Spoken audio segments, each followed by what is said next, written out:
Hi செல்லுங்களா. இன்றைக்கி உங்களுக்கு ஒரு குட்டி கதை சொல்ல போகிறேன். நாகப்பட்டினம் அப்படின்னு ஒரு ஊர் இருக்குது. அந்த நாகப்பட்டினத்தில் ஒரு மீனவர். அவர் ரொம்ப வருஷத்துக்கு முன்னாடி நடந்த கதை. ஒரு மீனவர்னால் யார் தெரியுமா? ஃபிஷர்மேன். அவங்க கடலில் போய் ஃபிஷ்ஷெல்லாம் பிடிச்சி அதை விற்று தான் அவங்க லைஃப்பை நடத்துவாங்க. அதுதான் அவங்களுக்கு இன்கம். அப்போ அவர் அந்த மீனவருக்கு பேர் ஆதிபக்தர் அப்படின்னு பேர்.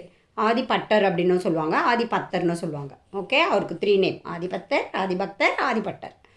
அந்த ஆதிபக்தர் அங்கே ஒரு ஃபிஷர்மேனாக இருந்தார் நாகப்பட்டினத்தில். அவர் நிறைய ஃபிஷர்மேனுக்கு அவர் தான் லீடர். அவங்கக்கிட்ட நிறையா போட் வச்சுருந்தாங்க. அப்போல்லாம் மோட்டார் போட்லாம் கிடையாது.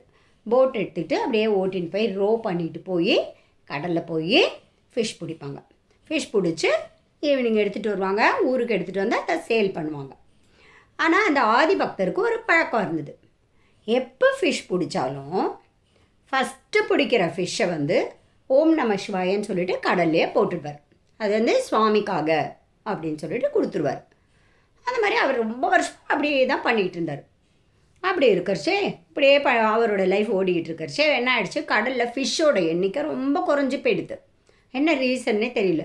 ஸோ அவங்கெல்லாம் எல்லோரும் போகிறாங்க, கடலில் பிடிச்சாங்கன்னா கொஞ்சோண்டு ஃபிஷ் தான் வருது. நிறைய ஃபிஷ் வந்ததானே அவங்க எல்லோரும் அதை சேல் பண்ணி அதில் வர காசை வச்சு அத்தனை பேர் சாப்பிட முடியும்.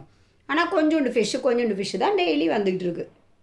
ஆனாலும் பரவாயில்ல, அவங்க என்ன பண்ண முடியும்? அந்த மாதிரி ரொம்ப கொஞ்சம் கஷ்டமாக லைஃப்பை ஓட்டிகிட்டு இருந்தாங்க. அவரும் அந்த ஃபிஷர்மேனும் அவருடைய ஃபுல் குரூப்பு அப்படி இருக்கிறச்ச ஒரு நாளைக்கு என்ன ஆச்சு, அவங்க மீன் அந்த வலையை இப்படி போடுறாங்க கடலில். அப்படியே எடுத்து அப்படி தூக்கி போடுவாங்க. போட்டு இது பண்ணி எடுக்கிறச்சே அதில் ஒரே ஒரு ஃபிஷ் ஆனால் அந்த ஒரு ஃபிஷ் எப்படி இருந்ததுன்னா கோல்டன் ஃபிஷ்ஷு. கோல்டு கலரில் நல்ல பிக்காக இருந்தது. அதில் நிறையா டைமண்ட், எமரால்டு, எல்லாம் அந்த நவரத்தினம் அப்படின்னு சொல்லுவாங்க பார்த்தியா, எல்லாம் பேர்ல் இருந்தது, கோரல் இருந்தது, எல்லா வித ஜெம்ஸும், விதவிதமான பியூட்டிஃபுல் கலர்ஃபுல் ஜெம்ஸு அதோட மேலெல்லாம் வச்சு அது ரொம்ப அழகாக இருந்தது. அந்த ஃபிஷ் அப்படியே பலன்னு ஜொலிச்சிட்டு இருந்தது. அதை பகடுகடுன்னு ஆனால் அது ஒன்று தான் கிடச்சிது. உடனே அவர்கிட்ட அந்த ஆதிபத்தர்கிட்ட வந்தாங்க அந்த பாக்கி ஃபிஷர்மேன்லாம். இந்த ஒரே ஒரு ஃபிஷ் தாங்க கிடச்சிருக்கு இன்றைக்கி அப்படின்னு. அதை பார்த்தா அவ்வளோ அழகாக இருந்தது. அதை விற்றாங்கன்னா அதில் நிறைய ஜெம்ஸ் எல்லாம் இருக்குது. அதெல்லாம் விற்றாங்கன்னா எவ்வளோ காசு கிடைக்கும். அவங்க அத்தனை பேரோட கஷ்டமும் சரியாக போயிடும். ஆனால் அவர் என்ன வேண்டின்னு இருக்கார், எப்போதும் என்ன செய்வார், ஃபஸ்ட்டு வர ஃபிஷ்ஷை திருப்பி சிவாவுக்குன்னு கடல்லே போட்டுடுவார். கரெக்டு தானே? அதனால் என்ன ஆகிடுத்து, அவர் என்ன சொல்லிட்டார் அவங்கக்கிட்ட, பரவாயில்ல போனால் போயிட்டு போகுது, இது சுவாமியோட ஃபிஷ்ஷு. ஏன்னா ஒரு ஃபிஷ்ஷு ஃபஸ்ட்டு ஃபிஷ்ஷு, இது சுவாமிக்கு தான், நம்ம அப்படி தான் இத்தனை வருஷமாக செஞ்சுக்கிட்டு இருக்கோம், இப்போ மாறக்கூடாது அப்படின்னு சொல்லிடுறாரு. அதனால் அதை திருப்பி நம்ம கடல்லே கொண்டு போட்டுடலான்னு சொல்லிட்டு அவர் என்ன பண்ணுறாரு, அதை எடுத்துகிட்டு போய் அப்படியே கடல்லே போட்டு ஓம் நம சிவாயன்னு சொல்லிடுறாரு. கடலில் போட்ட உடனே அவங்களுக்கெல்லாம் அவங்க சுற்றி இருக்கிறவங்க, அவங்களோட ஃப்ரெண்ட்ஸுங்க, அவங்க குரூப்பில் இருக்கிறவங்க எல்லாருக்கும் ரொம்ப கொஞ்சம் ஃபீலிங்காக இருந்தது. அடாடா, இந்த ஃபிஷ்ஷை விற்றா நமக்கெல்லாம் காசு கிடச்சிருக்குமே, நம்ம ஹாப்பியாக இருந்திருப்போமே, நமக்கு சாப்பாடு இருக்குமே அப்படின்னு. ஆனால் அவர் என்ன பண்ணினார், அவருடைய இதை மாற்றிக்கவே இல்லை. அவர் ஓம் நம சிவாயன்னு சொல்லிட்டு இப்படி கும்பிட்டா இருப்பார். அப்படியே சிவன் தான் முதல்ல என்ன பண்ணியிருக்காரு, அவரை சோதனை பண்ணியிருக்காரு. இவர் எதுவுமே கிடைக்காம ஒரே ஒரு ஃபிஷ் கிடச்சா கூட இவர் என்ன பண்ணுறாரு பார்க்கலாம் அப்படின்னு சொல்லிட்டு என்ன பண்ணியிருக்காரு, அவரை செக் பண்ணியிருக்காரு, டெஸ்ட் பண்ணியிருக்காரு. ஆனால் அந்த சிவனோட டெஸ்ட்டில் இவர் பாஸ் ஆகிட்டார். திருப்பி அந்த ஃபிஷ்ஷையும் திருப்பி கடல்லே போட்டுட்டார் இல்லையா. உடனே சிவனுக்கும் பார்வதிக்கும் ரொம்ப ஹாப்பி ஆகிடுது. உடனே அவங்க என்ன பண்ணாங்க, அப்படியே அவங்களோட வாகனத்தில், ரிஷபம்னா காளை மாடு, புல்லக், அதுதான் சிவாவோடைய வாகனம்.